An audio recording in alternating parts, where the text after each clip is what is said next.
Bonjour et bienvenue à toi. Un sujet un petit peu différent, mais finalement très en rapport avec le système nerveux et la sécurité intérieure dont je te parle tout le temps. Tu vas voir, aujourd'hui on va parler de poids.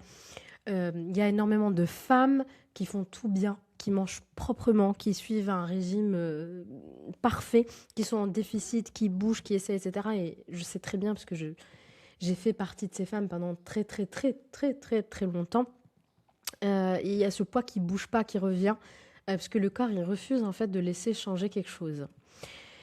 Moi, j'ai envie de voir aujourd'hui la chose différemment. J'ai envie de t'inviter aujourd'hui à voir ton corps comme un protecteur plutôt que ton corps qui ne veut pas perdre de poids, qui est finalement contre toi. Si je te disais qu'en fait, derrière cette résistance, il y avait une protection pour lui.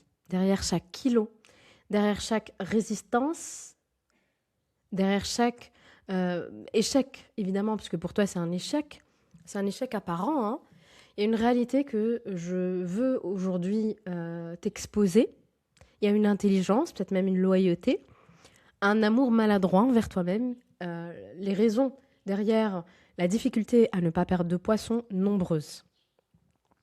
Et ce que je veux au travers de cet épisode, de ce podcast, c'est peut-être changer la façon dont tu regardes ton corps.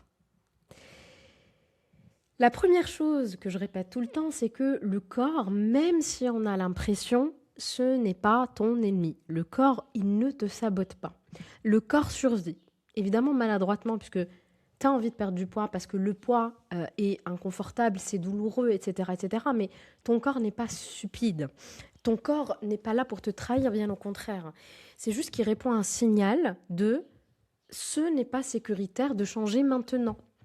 Je ne peux pas maigrir car ce n'est pas le moment. Je ne me sens pas en sécurité de le faire.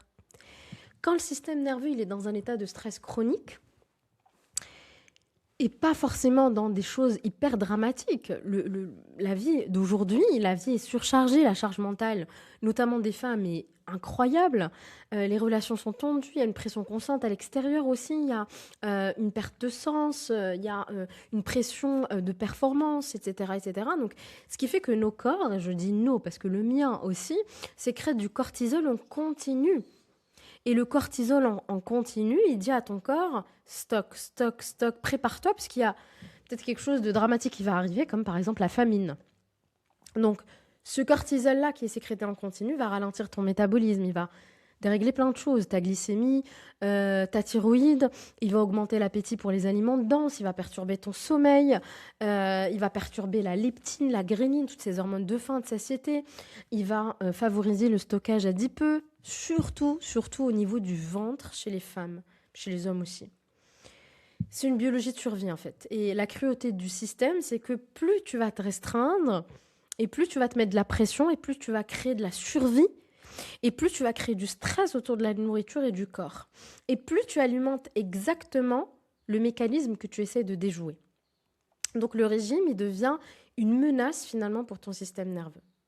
Et le corps, il devient un bouclier. Ce qui a une dimension plus profonde auquel je veux t'emmener aujourd'hui. On n'en parle pas beaucoup, mais parfois le corps grossit parce qu'il a besoin de protection. On va s'arrêter là un moment. Peut-être que ça va résonner vraiment fort ce que je vais dire.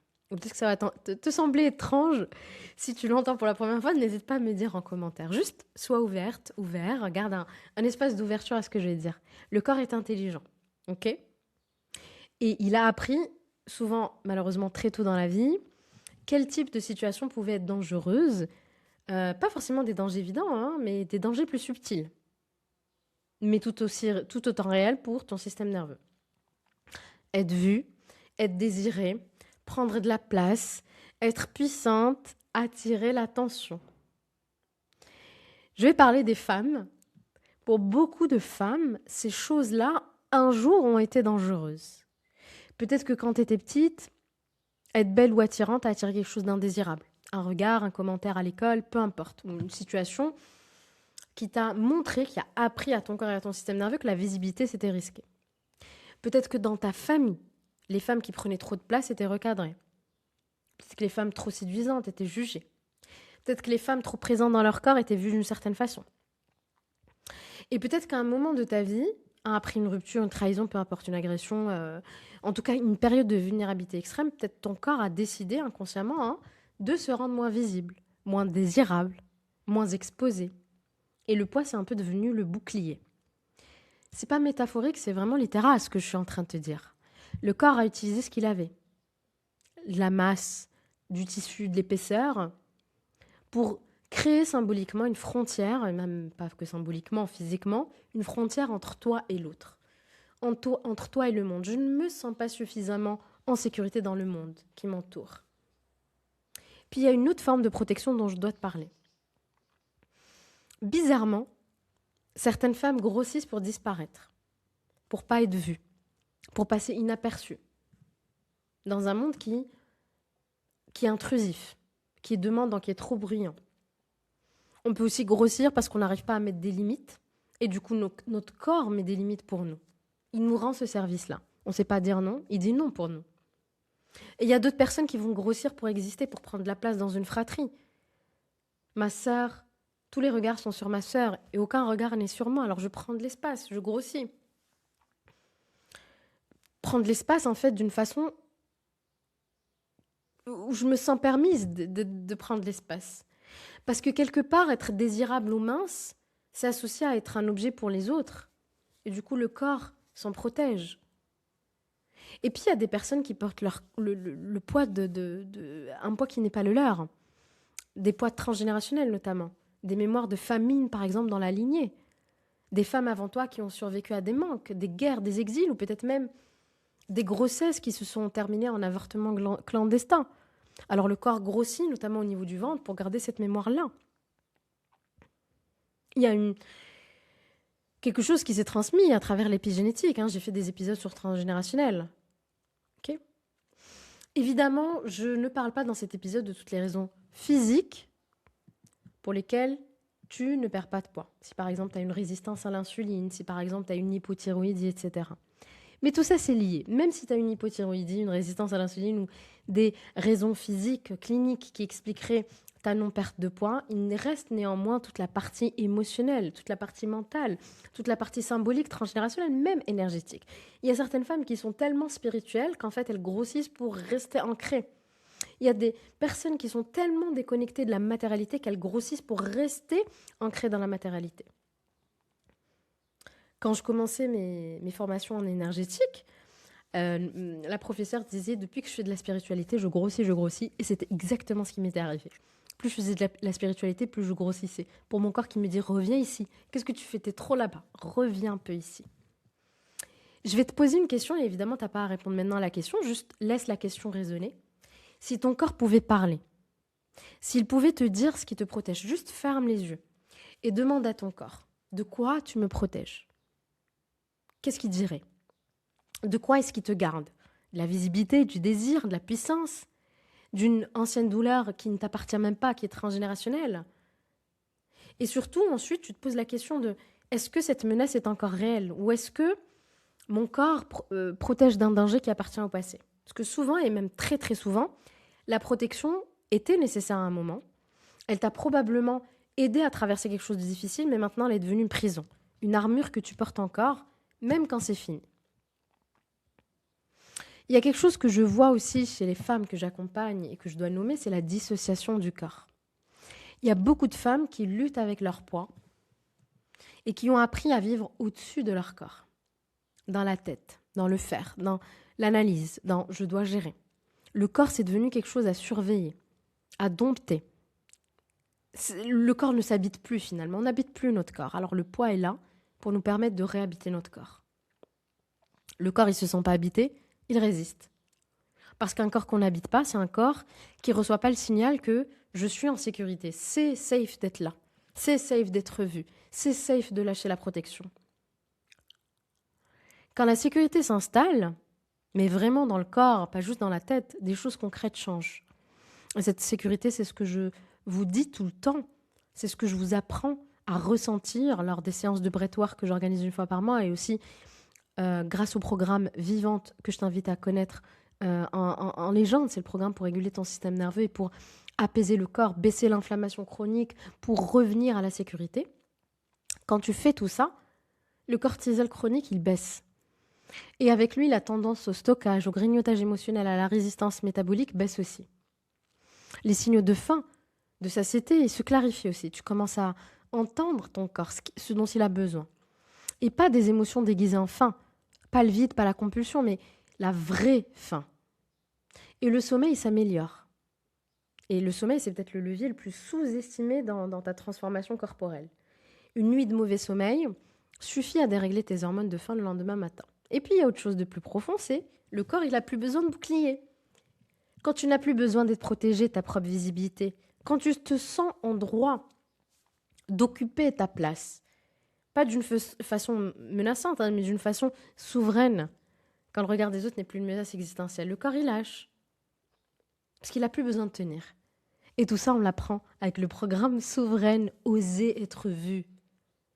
Un programme absolument génial. Si tu combines régulation du système nerveux et être souveraine avec un travail transgénérationnel aussi, quand tu combines les deux, pépitas.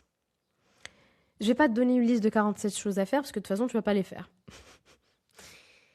La première chose à faire pour apprendre à ton corps qu'il est en sécurité, respire. Le souffle. C'est la voie la plus directe pour sortir du mode survie. Inspire par le nez et expire par la bouche un peu plus long. Fais-le. Voilà. Ça va envoyer un signal de sécurité à ton système. Quelques minutes par jour déjà sont très très bien. Et puis si tu peux le faire une fois par mois, venir à mes séances de breathwork pour le faire pendant 2 heures, être dans un cocon de sécurité, c'est encore mieux. Évidemment, deuxième porte, reviens dans ton corps. Juste pose les mains sur ton ventre, sens tes pieds sur le sol, ton dos sur ta chaise, juste sois là, avec ce qui est. Et rien que ça, c'est un acte révolutionnaire pour un corps qui, hélas, a été traité comme s'il était un problème à résoudre. Revoir son corps différemment, retrouver de l'amour pour son corps. Troisièmement, interroger la protection. Qu'est-ce que mon corps protège? Qu'est-ce qu'il a appris à craindre? Est-ce que cette peur, elle lui appartient finalement ou est-ce qu'elle vient de plus loin? Le danger, il est encore là ou pas? Et c'est là que le travail transgénérationnel, évidemment, entre en jeu et est important. Et puis finalement, vivre, tout simplement, ressentir la joie. La joie. Pour dire à ton corps, tu n'as plus besoin de porter. C'est bon, baisse les armes, tout va bien. Ressentir vivante. C'est pour ça que j'ai appelé le programme Vivante. Avant, il s'appelait Ciao Survie, mais je ne veux plus être dans la survie. Je veux vous apprendre à être vivant. Je veux vous apprendre à être vivante. Encore une fois, et ça je vais le répéter jusqu'à ce que tu l'intègres, ton corps n'est pas ton ennemi, c'est ton allié, il est dévoué. Parfois c'est maladroit, oui. Parfois c'est un coup immense, oui. Mais ton corps essaie de te garder en vie, en entièreté. Et n'essaye pas de le changer, c'est pas ça le travail qu'on te demande. Il y a besoin que tu lui montres que c'est sécuritaire là, tout de suite, maintenant. Que ce corps-là, il n'a plus besoin de faire ce travail de protection, que c'est bon, tu sais dire non. Tu sors de cette relation toxique. Tu sais mettre une limite. Et ça, on n'apprend pas ça au corps avec un régime. Évidemment, si tu manges McDo et que tu manges gras et que tu manges 4000 calories par jour, évidemment qu'il y aura besoin de rééquilibrer. Je ne te dis pas de ne pas rééquilibrer ton alimentation, pas du tout. Je ne te dis pas de ne pas faire du sport, pas du tout. C'est évidemment, c'est une hygiène. Mais n'oublie pas aussi l'hygiène symbolique, l'hygiène corporelle, l'hygiène du système nerveux. Cette hygiène, elle est importante aussi. Inclus-la dans tout ce que tu fais déjà. Ce travail, c'est ce qu'on fait ensemble dans Vivante et dans mon prochain programme, formation, qui sortira dans quelques mois, pour réguler le système nerveux, déposer les armes et habiter un corps qui n'est plus en guerre. Si tu veux commencer ce chemin, le lien est en bio. Si tu veux faire vivante et en même temps faire souveraine, ça serait absolument parfait pour toi. Si cet épisode t'a touché, si tu as reconnu quelque chose en toi, ou si tu penses à une femme dans ta vie qui vit ça, évidemment les hommes aussi, vous êtes les bienvenus. Si cette personne a besoin d'entendre que ce n'est pas un manque de volonté, que c'est au contraire quelque chose de très très intelligent, ça va peut-être la transformer. Alors, partage, like, commente, dis-moi ce que tu en penses, dis-moi ce que tu as gagné comme clarté suite à cet épisode. Et moi, je te dis à très très bientôt. Ciao, ciao.